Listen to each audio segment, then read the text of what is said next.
Hi guys, my name is Christine and I'm a dating, relationship and personal development coach, and today I'm talking about no contact must be forever. Okay, so why must no contact be forever? So in my personal belief and the way that I teach no contact and how to use the no contact rule is when you vow to go into no contact with someone, it must be a firm commitment to never speak to them again. Okay, because if you are doing the no contact rule in such a way, for example, oh, I'm gonna do no contact for 30 days, or I'm gonna do no contact until their birthday, and then I'm gonna send them a happy birthday message, or I'm gonna wait until Christmas and then I'll contact them on Christmas to say happy Christmas and things like that. There's not a firm commitment, and basically what you're doing is you're showing that you really still do have a really strong connection to them, and you're hoping that by sending them a message later on down the line that enough time would have gone by, they would have started missing you, they would have started wondering where you'd got to, and because you're sending this message like a few months down the line, somehow magically things are just going to resolve and they're going to suddenly want you. No. If someone has dumped you, if someone has rejected you, it has to be their idea to come back. The way I explain this these days is, let's say you left a job, right? Now, if you want that job back, then you're the one that's going to have to go back and reapply for it or contact the company. If you quit your job and your boss says, okay, fine, and lets you go, they're not going to be chasing after you because they let you go. You're the one that wanted to leave, so you've got to be the one that comes back. And it's the same with an ex. If an ex has left you, if it was their choice, or if it was someone that rejected you and it was their choice to reject you, it has to be their idea to come back. Okay? And the reason why that is as well is because if someone has left you, right, they don't want to be with you anymore. They've made it clear that they don't want to be with you, or they've rejected you and made it clear that they don't want to date you or be in a relationship with you or have anything romantic with you. Because that has happened, if you are chasing them, if you are pursuing them, if you're contacting them, that shows that they are the one that is more desired, the one that is more attractive, the one that is most wanted. And it makes you look like this unconfident, needy beggar, even if it's been months down the line and suddenly you send them another message on their birthday.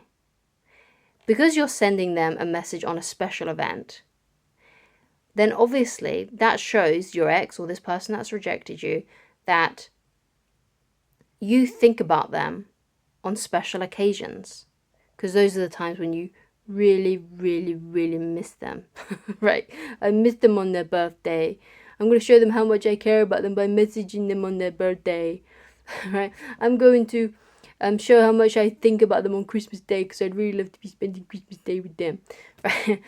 So if you're doing stuff like that, it's showing that you are so important to them, that you are thinking about them on these special days. You think about them so much that you remember their birthday and you're counting down the days. You're crossing off the days on the calendar until you can send a happy birthday message, because somehow the no contact rule doesn't apply on special occasions like birthdays and Christmas.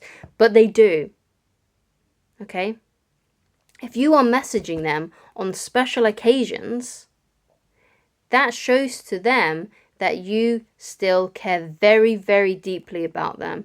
And if they're not doing the same for you, if they're not sending you happy birthday messages, if they're not wishing you a Merry Christmas, then guess what? They're not thinking about you. They don't care. Okay? So you have to match and mirror what they do. Okay? And the way that you match and mirror is by matching and mirroring their interest. If they send you a message, then it's okay for you to send them a message back. And it's not okay if you've decided to go into no contact with someone that's rejected you, with someone that doesn't want you. Right? You can't do those things.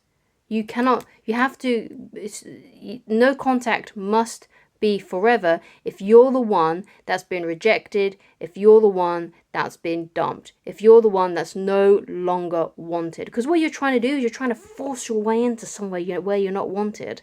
And that's not attractive. That makes you look needy, it makes you look desperate, it makes you look like you cannot live without them. Even if it's just a special occasion message on their birthday. No, if they don't want you, they don't get a happy birthday message from you. They rejected you, they dumped you, they don't want you in their life. If they wanted you in their life and to wish them happy birthday, they would have kept you in their life. They would want to be celebrating their birthday with Christmas, New Year's, whatever it may be, with you. Okay? But they didn't. They dumped you, they rejected you, they don't want you. Okay? Now maybe that down the line they may contact you because they start to miss you, because they do still have feelings for you, but they cannot miss you if you're in their DMs. They cannot miss you if you're still in contact with them, even if it's just for something like a special occasion like their birthday or Christmas. You must do no contact forever. Because maybe they might be expecting you to be sending them a message on their birthday or a message at Christmas. And when they don't get that message from you, then maybe that might be the time where things turn around and they're like, I really missed them on Christmas Day. I really missed them on my birthday. I'm going to reach out to them. Because what you got to understand is this. If this person in question still loves you, still has feelings for you, they will reach out eventually. If they don't, you'll never hear from them again. And either of those situations are good for you, because if they like you and they love you, you'll get them back. And if they don't like you, if they don't love you, then you can just find someone better. And that's the reality of the situation. That is the truth and that is the reality. Now, of course, people say to me sometimes, yeah, well, the person I'm dealing with is stubborn.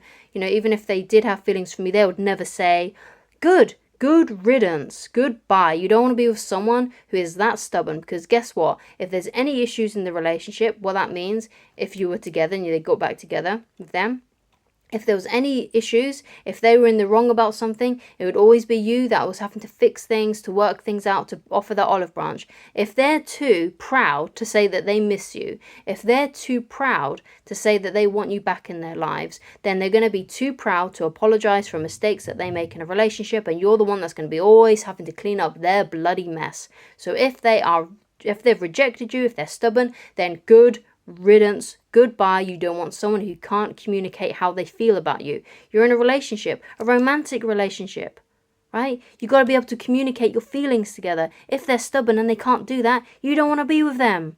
You really don't. You want to be with someone who does know how to communicate, who's not going to give you the silent treatment, who isn't going to make you be the one that fixes things when it's their mess. That's the reality. No contact must be forever. In any situation, in any shape or form, no contact must be forever if you're the one that got rejected, if you're the one that got dumped.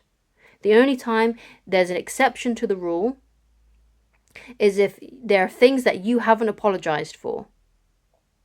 So if you haven't apologized to your ex about, or this person that's rejected you about how your part to play in the process. So let's say, for example, you got dumped because you cheated on them, and you haven't apologized for it yet. You need to apologize. If you've already done the apologizing, if you've already apologized, you don't need to contact them because you've already apologized. Okay, that's the only time. You know, even if you've only done a few small things, like let's say, for example, that you had a massive argument and it was all because of you, and that's what led to the breakup. Right, you've got to apologize for that. But if you've already done it, if you've already done the apologizing after they broke up with you and you're like, oh, I'm sorry that happened, I'm sorry, you don't need to do it again. That's the only time you should contact your ex and break no contact, is if you've got things to apologize for. And even if you do contact them, it should be just sort of like a flat message, right? And what I mean by that is that it's a message where you're just stating your apology, and you're not asking anything from them. You're not asking how they are. You're not asking anything from them. You're not trying to get a message out of them. You're just there to simply apologize. So what you say is something like this: hey, just to let you know, I'm really sorry about my behavior. I'm really sorry about X, Y, and Z. I hope you have a good life and I wish you the best. That's all you need to say to them. Now, if they reach out to you and they respond to you after that, that's great. But if they just send something like okay, or thank you for apologizing, you don't need to reply to that kind of message. But if they say, thanks for apologizing, how are you doing? Then you can respond. If they ask you a question in response to your apology, then you can have another conversation with them, and maybe things will resolve itself. Maybe then you can ask if they're available to have a catch up sometime, whatever it may be. But generally, no contact is forever. There's only one time you must ever break no contact, and that's to apologize, but only if you haven't done so already. Okay? So thank you so much for watching. If you'd like to get in touch with me personally and you'd like coaching with me, then please go to www.christineloveridge.com, and I shall talk to you again very soon. Goodbye.